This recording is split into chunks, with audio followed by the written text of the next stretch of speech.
Bonjour à tous et bienvenue sur Aide BTS MCO. Bienvenue dans ce nouvel épisode de podcast où aujourd'hui on va traiter une question. Est-ce que le stage est déterminant pour ton avenir professionnel? Alors pour rappel, en BTS MCO, les stages sont obligatoires si vous n'êtes pas en alternance. C'est-à-dire que vous allez devoir faire un stage sur les 2 années. Donc généralement vous allez faire une partie en première année et l'autre partie en deuxième année.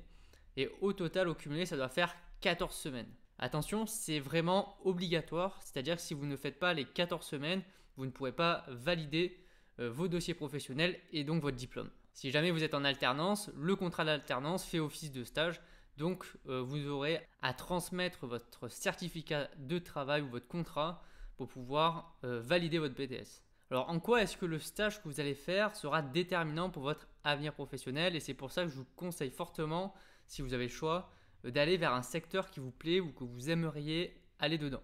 Alors bien sûr, par défaut, si jamais vous n'arrivez pas à en trouver un, alors oui, allez faire un stage même dans une zone où vous n'aimez pas spécialement, mais au moins pour valider votre BTS et après vous ferez autre chose. Mais si vous avez le choix, choisissez le secteur d'activité qui vous plaît. Alors, qu'est-ce que j'entends par secteur d'activité? Le BTS MCO permet d'aller vers différents secteurs dans le commerce. Ça peut être la grande distribution alimentaire ou ça peut être la grande distribution spécialisée. Ça peut être le bricolage, ça peut être le textile, ça peut être une agence de tourisme par exemple, ça peut être une agence bancaire, dans la restauration, dans l'hôtellerie. Ça peut être dans le sport, dans la décoration, enfin bref, il y a vraiment plein de secteurs d'activité possibles où on ouvre une unité commerciale et où du coup ça multiplie les possibilités de stage. Et certainement dans votre tête, vous devez avoir probablement un secteur qui vous attire plus qu'un autre. Donc je vous conseille fortement de chercher dans ce secteur-là. Parce que si jamais, quand vous allez faire votre stage, vous vous donnez à 200% et que vous montrez votre motivation et votre capacité d'apprentissage, vous avez de très fortes chances de décrocher un job en CDI à la suite de votre BTS MCO. Le stage, il ne faut pas le voir comme une contrainte obligatoire pour réaliser vos dossiers professionnels, mais il faut vraiment le voir comme une opportunité à saisir pour la suite de votre carrière professionnelle. Une entreprise aura toujours plus de facilité à recruter un stagiaire qui a vraiment fait l'affaire et qui était motivé, plutôt que d'aller recruter une personne extérieure qu'elle ne connaît absolument pas. C'est tout dans votre intérêt d'être motivé à 200% quand vous allez aller en stage.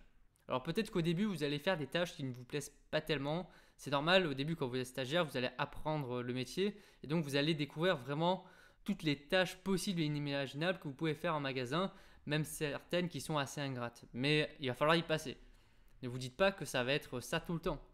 Donc restez quand même motivé, montrez que vous avez envie d'apprendre, allez à la rencontre de votre responsable pour lui poser des questions, pour montrer que vous êtes curieux et que vous voulez apprendre plus. Et c'est comme ça que vous allez avoir des tâches beaucoup plus diversifiées et que vous allez donner envie à l'entreprise de vous recruter à la fin de votre BTS MCO. Après, dans ton avenir professionnel, tu pourras changer de secteur un peu comme tu le souhaites. Mais souvent, ce qu'on observe, c'est quand on va être spécialisé dans un certain domaine, on a une tendance à y rester. Et donc, quand vous aurez fait 5 ans ou 10 ans d'expérience dans un secteur, allez, on va prendre l'exemple du sport, vous avez fait 5 ans ou 10 ans dans des grandes enseignes de sport, après, si vous voulez aller vers le bricolage ou vers le textile, les passerelles existent, mais ça serait un peu plus compliqué quand même de l'intégrer.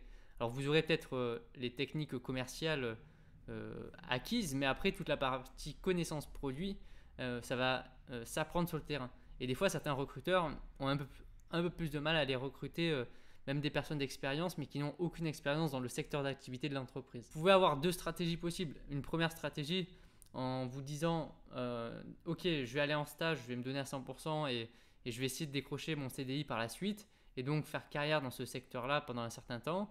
Ou deuxième option, pendant 2 ans, vous allez expérimenter un secteur et puis après, vous allez vous orienter vers un autre secteur pour aller découvrir et diversifier votre parcours. Mais vraiment, j'insiste sur le fait que le stage est ultra important à bien réaliser, à bien s'investir dedans. Bon, ne serait-ce que pour faire vos dossiers professionnels, mais vous avez bien compris que pour votre avenir, ça sera toujours plus facile d'avoir un CDI à portée de main que d'aller rechercher un travail, un job à l'issue de votre BTS. Surtout qu'aujourd'hui, les recruteurs, ils vous demandent de l'expérience. Alors si le stage, ça sera votre seule expérience professionnelle, c'est d'autant plus important que si cette entreprise-là vous propose un poste. Parce que peut-être que si vous refusez ce poste-là ou qu'on ne vous le propose pas, ça sera peut-être un petit peu plus difficile à trouver quelque chose derrière. Alors j'espère que ce podcast vous a plu.